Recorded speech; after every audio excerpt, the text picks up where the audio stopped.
우리는 매일 아침 눈을 뜨고 출근하고 사람들을 만나고 일상을 살아갑니다.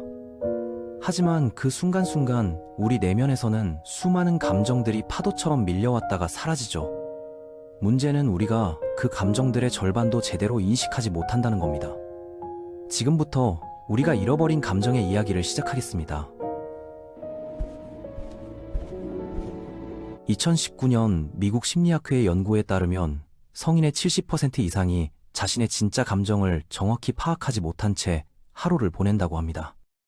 화가 났는지, 슬픈지, 불안한지조차 명확히 알지 못한 채 그저 뭔가 불편하다는 느낌만 가지고 살아가는 거죠.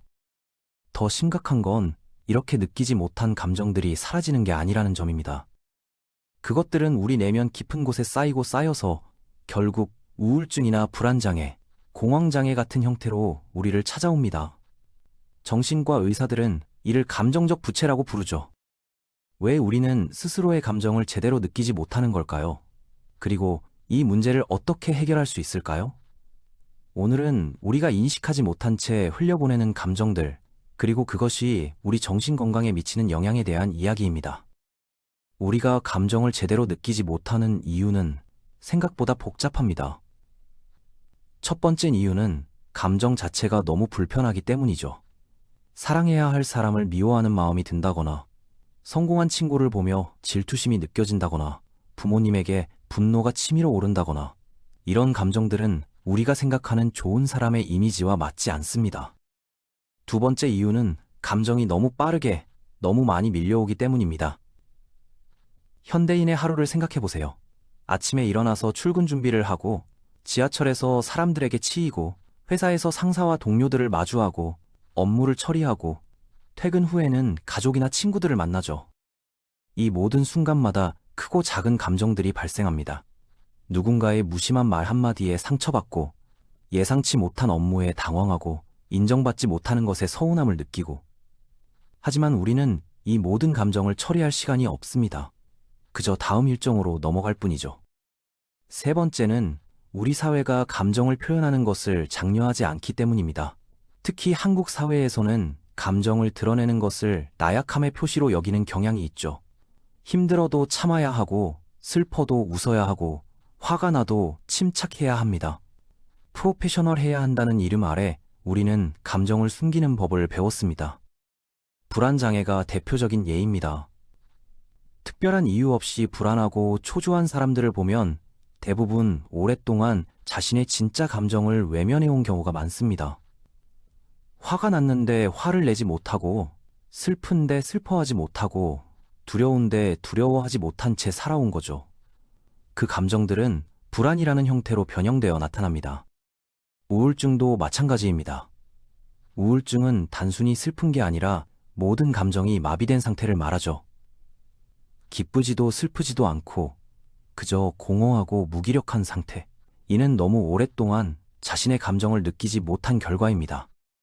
심리학자들은 이런 상태를 감정적 무감각이라고 부릅니다. 마치 오랫동안 사용하지 않은 근육이 약해지듯이 감정을 느끼는 능력도 사용하지 않으면 퇴화하는 거죠. 결국 정말로 기쁜 일이 생겨도 슬픈 일이 생겨도 아무것도 느낄 수 없게 됩니다. 그렇다면 어떻게 해야 할까요? 해결책은 의외로 단순합니다. 매일 일정한 시간을 정해서 조용히 앉아 자신에게 물어보는 거죠. 지금 나는 무엇을 느끼고 있는가? 이 단순해 보이는 질문이 실은 가장 어렵고 중요한 질문입니다. 이상적으로는 하루에 한 번 10분에서 20분 정도 이 시간을 가져야 합니다. 조용한 방에 앉아서 조명을 어둡게 하고 메모장과 펜을 준비하세요. 그리고 눈을 감고 천천히 자신의 내면을 들여다보는 겁니다. 처음에는 아무것도 느껴지지 않을 수 있습니다. 그저 공허함이나 무감각만 느껴질 수도 있죠. 하지만 조금만 더 기다려보세요. 마치 사냥꾼이나 어부처럼 은밀하고 인내심 있게 기다리다 보면 희미한 감정의 신호들이 포착되기 시작합니다. 불안의 흔적일 수도 있습니다. 아, 나는 지금 불안하구나. 그렇다면 무엇이 나를 불안하게 만드는 걸까? 천천히 그 불안의 근원을 따라가 보세요. 회사 일일 수도 있고, 인간관계일 수도 있고, 미래에 대한 막연한 두려움일 수도 있습니다. 아니면 억눌린 분노의 신호일 수도 있죠. 누군가의 말이나 행동이 나를 화나게 했는데 그 순간에는 그냥 넘어갔던 일들, 그것들이 아직 내 안에 남아서 조용히 끓고 있는 겁니다. 그 분노를 인정하고 왜 화가 났는지 이해하는 것만으로도 큰 해소가 됩니다. 때로는 아주 오래된 상처가 떠오르기도 합니다. 어린 시절의 트라우마, 잊었다고 생각했던 슬픔, 먼 계곡에서 들려오는 것처럼 희미하지만 여전히 그곳에서 누군가 울고 있고 도움을 요청하고 있습니다. 그 어린 나에게 다가가서 위로해주세요. 우리 몸도 감정을 간직하고 있습니다. 심리학에서는 이를 신체화된 감정이라고 부르죠. 내 어깨가 말할 수 있다면 뭐라고 할까요? 아마도 너무 무거운 짐을 오래 짊어졌다고, 좀 쉬고 싶다고 말할 겁니다. 이렇게 10분에서 20분, 느슨하고 탐구적인 자세로 자신의 내면을 살펴보는 시간을 가지세요. 처음에는 어색하고 어려울 겁니다. 하지만 매일 반복하다 보면 점점 자신의 감정을 선명하게 느낄 수 있게 됩니다. 그리고 놀라운 변화가 일어납니다. 막연했던 우울함이 구체적인 슬픔으로 바뀌고 그 슬픔을 제대로 느끼고 나면 마음이 가벼워집니다. 짜증과 불쾌함으로 나타났던 것이 실은 분노였다는 걸 알게 되고 그 분노를 인정하고 나면 오히려 침착해집니다. 불안은 연민으로 바뀝니다. 나는 지금 두렵고 외로운 거구나. 그럴 수 있지. 이렇게 자신을 이해하고 받아들이면 불안은 자연스럽게 줄어듭니다. 결국 우리에게 필요한 건 이 단순한 습관입니다. 매일 잠시 멈춰서서 자신에게 묻는 것. 지금 나는 무엇을 느끼고 있는가? 이 질문이 우리를 구원할 수 있습니다. 우리는 하루 종일 수많은 일을 합니다. SNS를 확인하고, 뉴스를 보고, 메신저에 답장하고, 회의에 참석하고, 보고서를 쓰고. 하지만 정작 가장 중요한 일, 나 자신의 감정을 들여다보는 일에는 단 10분도 할애하지 않죠.